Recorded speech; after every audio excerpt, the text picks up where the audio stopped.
Hi, and welcome to Kloeker's Education Foundation, where we provide quality content for amazing teachers. If you're joining us from our previous video on the geography of East Asia, welcome back. If this is your first time, we're glad you're here. This is our World Geography series, and the lesson today is focusing on East Asia and Australia. Before we get started, don't forget to check out the link in the description below for a set of free guided notes for this lesson. Let's dive in. There are 5 major geographic qualities of Southeast Asia. The first, that it is divided into 2 main regions, the mainland, focused on Indochina, and the insular region of the archipelagos that are surrounding the mainland peninsula. Our second major feature is that Southeast Asia, like Eastern Europe and Africa, has been shattered by foreign involvement and adversary with conflict, specifically with the involvement and expansion of communism into the region during the 50s, 60s, and 70s. Our third feature is that the population of Southeast Asia live in just 2 countries, Indonesia, the 4th largest of population in the world, and the Philippines, an island archipelago, again within the insular region. The increasing population of the insular region drastically exceeds that of the mainland nations in Indochina. Our fourth major quality is that an overwhelming of Southeast Asians share the same ancestry and cultures, as well as local traditions that unify the region with similar characteristics. Our last major geographic quality for Southeast Asia is in terms of territory and population. Indonesia has asserted itself as population, but is not the dominant state because of the mismanagement and corruption. However, the minerals and resources make it have enormous potential. The mainland has 2 notable peninsulas, Malay and Indochina. Indochina being the Vietnam, Laos, and Cambodia, and Malay, the Malaysian peninsula as it extends down into Singapore. And of course, we have the notable archipelagos of Indonesia and the Philippines. Now, the peninsula of Indochina does have a major river system that sustains most of the life. That is the Mekong River Delta, beginning in China and flowing down through the mountain ranges, emptying out into Cambodia and Vietnam. Millions of people are relying on that river for fishing and for farming and the wildlife that river sustains.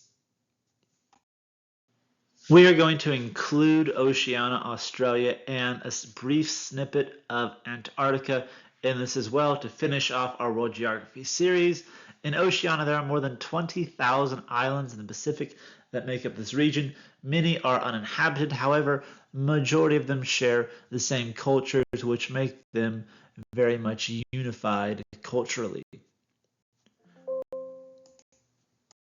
There are 5 major geographic qualities with Australia and Oceania, despite the fact that Australia and New Zealand geographically are put within the same continent. Australia and New Zealand have a very different climate. Australia is very vast, very dry, with a low relief interior. New Zealand, small, condensed, and has major mountain ranges running through the 2 islands. Secondly, a common factor is that Australia and New Zealand are both developed on the periphery or the exterior of the islands. Australia, because of the size and the aridity, the dryness of the region makes it difficult to sustain life on the inside. New Zealand, because of the topography and the mountain ranges that run through it.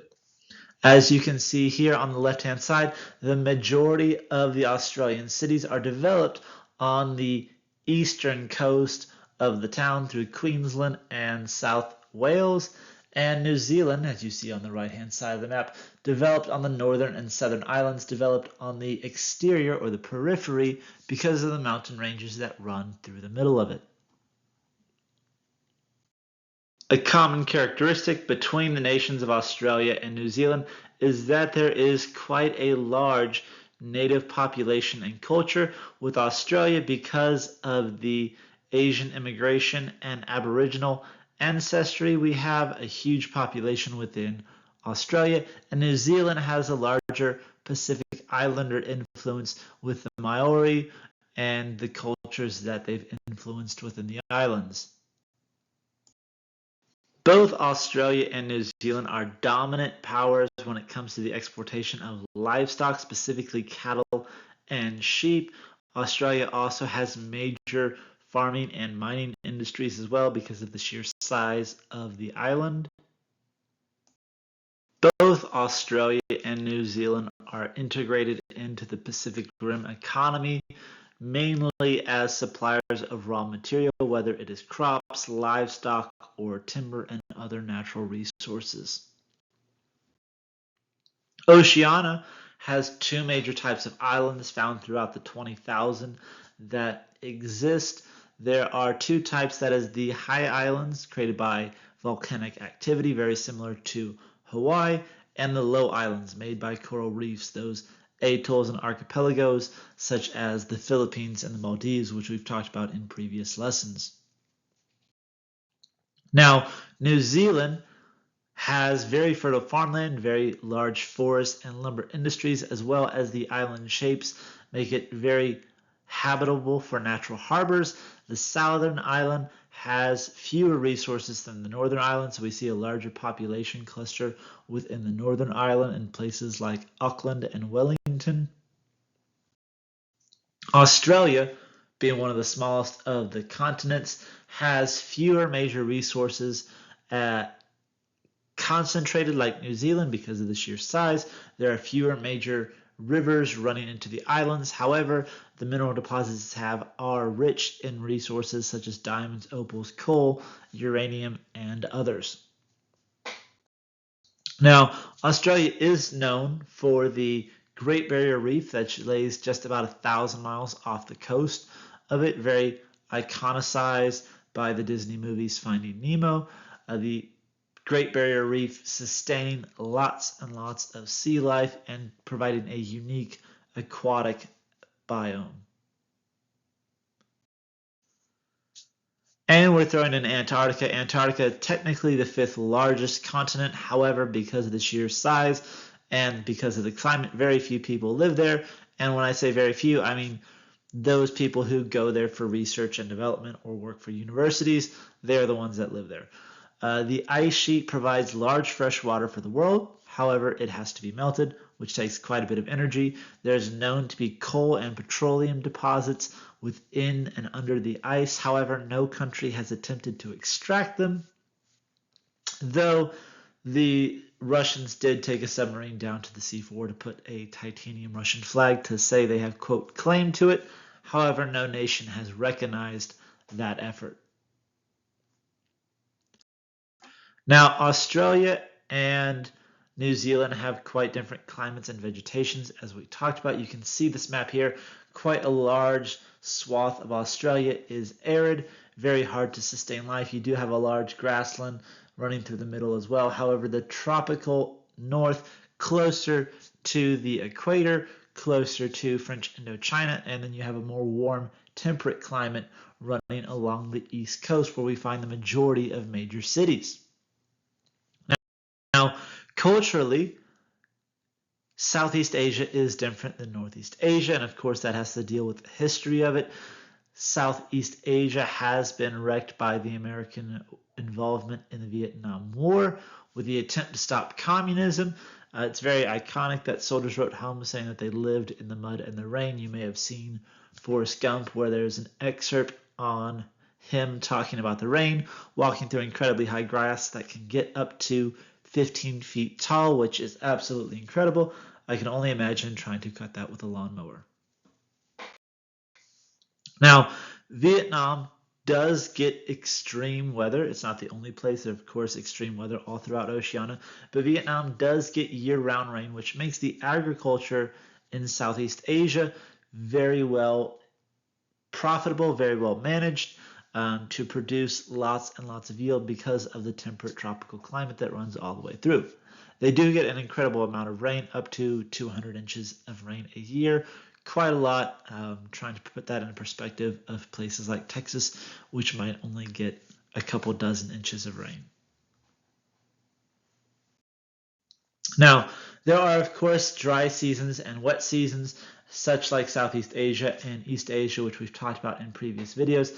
The climate on Indochina will differ slightly than that of the insular region or the island chains. Of course, we'll find the monsoon winds and typhoons that hit, and as you can see, the average season for monsoons, while India hits it in July, it hits much earlier in Southeast Asia of late to mid-May. Now, there is quite a diverse biome that runs throughout these regions. Being close to the equator, there's, of course, evergreen trees and supertropical climates heavily populated by coconut palms. And one of the iconic Indonesia flowers, the Rafflesia, which has been an inspiration for some companies like Pokemon to create their characters off of. New Zealand, comparing Australia, New Zealand to Southeast Asia in climate, New Zealand has a much more mild temperature, warm ocean breezes. They do get year-round rain, but the mountains and the altitude do cause the temperatures to be quite cooler compared to that of Australia, where Australia, a third of the continent lies in a desert at the center where very few people live. This is, of course, what the locals call the outback, where they get less than 10 inches of rain a year compared to Southeast Asia, which might get 100 to 200 inches of rain a year. Much stark differences in the climates found between these regions. And then, of course, there is Antarctica, one of the coldest climates in the world, receiving temperatures of 70 below zero. The cold air does not hold moisture very well, so it rarely snows, despite what people think. The ice has just stayed on the ground for dozens and hundreds of years because it doesn't get above freezing. Now, we've talked about the temperature as well, but just to kind of reiterate, right, that vast desert covering a third of Australia is going to play a huge role in the development of where people are going to live and settle. But human-environment interaction, one of the major themes of geography, we're just going to hit a few pieces between Australia, New Zealand, Oceania. The major one being that in Oceania, lots of the people who have settled in that region came from Southeast Asia. They used raft, they used canoes and boats to migrate to the islands and then continued to expand further and further out east, again populating the islands that they could. However, as time passes, there's a more sophisticated way of traveling developed. Now, that is less guesswork, and that is the development of maps. This was shown in the Disney movies of Moana, where Pacific Islanders are using the stars not just to navigate, they're also using the relative island location, and so they create maps out of sticks and shells, where shells represent specific islands, and this was used up until the late 1800s for them to navigate. The Pacific Islanders developing Voyager canoes in order to get around, eventually creating two hulls to increase stabilization in rough weather, to carry more people and more goods. Kind of awkward to use in the lagoons where you're surrounded for fishing. However, they made great long-distance travel boats. And one of the unique features of Australia was, of course, the rabbit invasion. People like to talk about the emu wars, but I'm going to tell you about the invasion of the rabbits. And so when the Europeans came to Australia, they brought animals with them, much like they did when they colonized the Western Hemisphere with North America and South America, bringing animals. In 1859, a man by the name of Thomas Austin released about 24 rabbits on the continent, and it was disastrous for the entire island. Disastrous because a single pair of rabbits can produce 184 offspring in just a short 6 months, and there are not natural resources within the island of Australia. There are no foxes, and there are not many major snakes in the island, and so by 1900, there's well over 1 billion rabbits stuck in Australia. And so with 1 billion rabbits destroying the grass and the vegetation, they're going to try several ways of trying to limit these critters from getting around the island. Initially, they're going to bring in foxes. However, foxes can only eat so many. Eventually, by 1950, they're going to develop a disease to kill off about 90% of the rabbit population. And they're still kind of battling this today, using fences, poison to control and limit the rabbit population, killing off those that they can, building mile-long fences across the entire island to rabbit-proof one side. While the rabbits were disastrous for Australia, Oceania did have a history of being a testing site for nuclear bombs and nuclear missiles by the Soviets and the United States, competing in the Cold War, dropping nuclear bombs on islands to test the destruction without endangering the lives of Americans. And so the solution for the United States between 1951 and 1958 was to drop atomic bombs on the Bikini Atoll. As you can see here, there are huge craters left in the island from where these bombs are exploding while the radiation is exposed, and there was an attempt to clean it up. It has never been made suitable for human life since the dropping of the atomic bombs. And of course, there's the conspiracy theories of Bikini Bottom from SpongeBob being at the bottom of this Bikini Atoll. That concludes our lesson. Thanks for joining us. As always, don't forget to like and subscribe. Again, thank you so much for watching the series. It's been a blast sharing this with you. If you've enjoyed this, we have a few more series you might love and want to check out, including U.S. history, AP U.S. history, world history, government economics, business, finance, and more. All of those are just a click away on our channel where you can find the links, and I hope to see you there.